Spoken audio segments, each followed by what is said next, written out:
सरकारी योजनाओं से वंचित है मसूरी के निवासी, अधिकारी लापरवाह। नगर पालिका परिषद और मसूरी महिला कांग्रेस अध्यक्ष जसवीर कौर ने एक प्रेस वार्ता आयोजित करते हुए कहा कि मसूरी क्षेत्र के निवासी सरकारी योजनाओं से वंचित है। मसूरी में पटवारी और राशन कार्ड अधिकारी सप्ताह में केवल एक दिन ही बैठते हैं। साथ ही यहाँ के जरूरतमंद लोगों के लिए आय जाति स्थायी प्रमाण पत्र बनाने के लिए महीनों इंतजार करना पड़ता है। बता दें कि सरकार की योजनाओं में स्थायी निवास प्रमाण पत्र अनिवार्य कर दिया गया है, लेकिन जब मसूरी में पटवारी नहीं बैठेंगे तो आम आदमी अपना स्थायी निवास प्रमाण पत्र कैसे बनाएगा।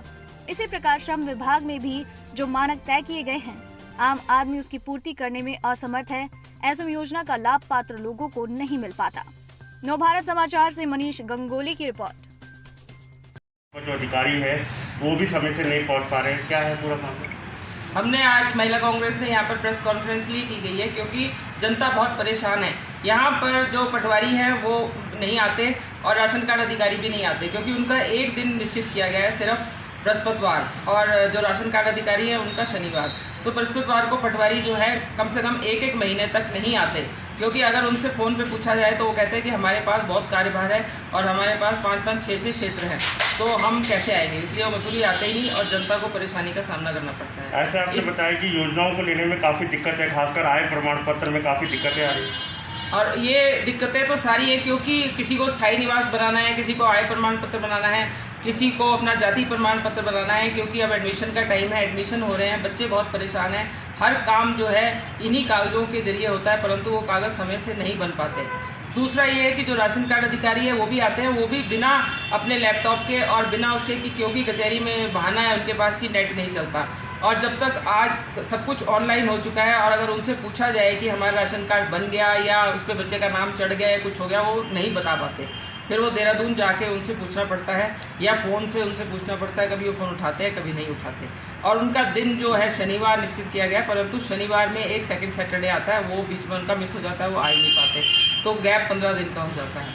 और तीसरा, हमने इन मुद्दों को लेके ये प्रेस कॉन्फ्रेंस की है क्योंकि आजकल जो कोविड से जिन बच्चों के माँ बाप की मृत्यु हुई है उसके लिए वात्सल्य योजना एक चलाई गई है सरकार द्वारा, परंतु वो भी लगता है कि उस योजना का लाभ कोई नहीं ले पाएगा क्योंकि उन्होंने उसमें इतनी जटिलता कर दी। स्थायी निवास मांगा जा रहा है उन लोगों से।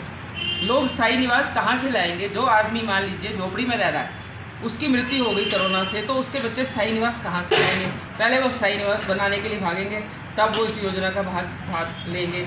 उसके अलावा कई योजनाएं हैं समाज कल्याण की जिनका लाभ कोई नहीं ले पाता क्योंकि वो धरातल पे अगर उन योजनाओं का लाभ लेने के लिए चलो तो वो उनकी प्रक्रिया इंसान आम आदमी पूरी नहीं कर पाता।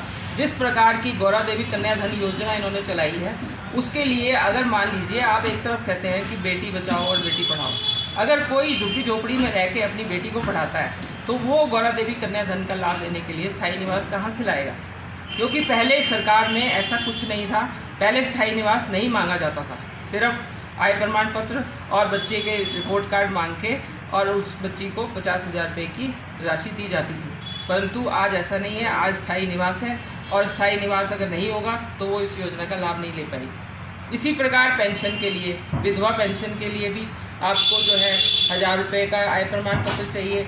आपको अनुसूचित जाति की पुत्री की शादी के लिए भी 1,000 रुपये मासिक का आय प्रमाण पत्र चाहिए, जो बन नहीं पाता। कोई भी पटवारी इनको बनाने को तैयार नहीं है क्योंकि वो कहते हैं कि अगर एक आदमी मजदूरी भी करता है तो वो 400 रुपये दिहाड़ी लेता है और आप खुद, सरकार खुद जो है वो मनरेगा के अंतर्गत 250-200 रुपये प्रतिदिन लोगों को देते हैं। तो एक तरफ आप 1,000 रुपये मासिक कैसे रख सकते हैं? क्योंकि अगर आदमी मनरेगा में भी 10 दिन दिहाड़ी करेगा तो 2,500 रुपये तो कम से कम कमाएगा।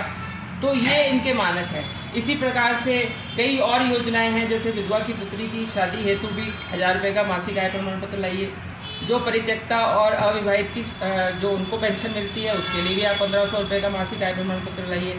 तो मेरा ये कहना है कि योजनाएं इनकी ऐसी हैं, पर योजनाओं का लाभ कोई नहीं ले पाता क्योंकि ये चीज़ें पूरी कागज़ पूरे नहीं हो पाते और सब लोग इस लाभ से वंचित रह जाते हैं और पैसा लैप्स हो जाता है। इसी प्रकार श्रम विभाग का भी है।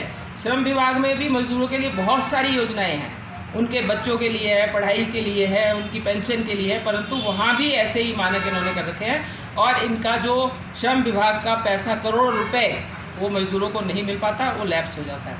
इसलिए हमारा यही कहना है, अगर जनता को योजना देनी है तो उनके मानक आप सही करिए। मानक ढंग से करिए, क्योंकि और भी आप राज्यों में देख रहे हैं कि जिनकी कोरोना से डेथ हुई है उनको इमीडिएट 50,000 रुपये की राशि उनके परिवार को दी जा रही है। परंतु यहाँ पर तो हम देख रहे हैं कभी पटवारी लोगों को कोल्लू खेत बुला रहे हैं, कभी कहीं बुला रहे हैं, 4-4 बार उन लोगों को बुलाया जा रहा है, उनको परेशान किया जा रहा है, आज ये कागज़ लाओ, आज ये कागज़ लाओ। अरे भाई एक बार बता दो, एक बार लिस्ट लगा दो कि भाई ये कागज़ तुम्हें पूरे करने हैं, तब आपको इस योजना का लाभ मिल जाएगा, ताकि लोग परेशान हों।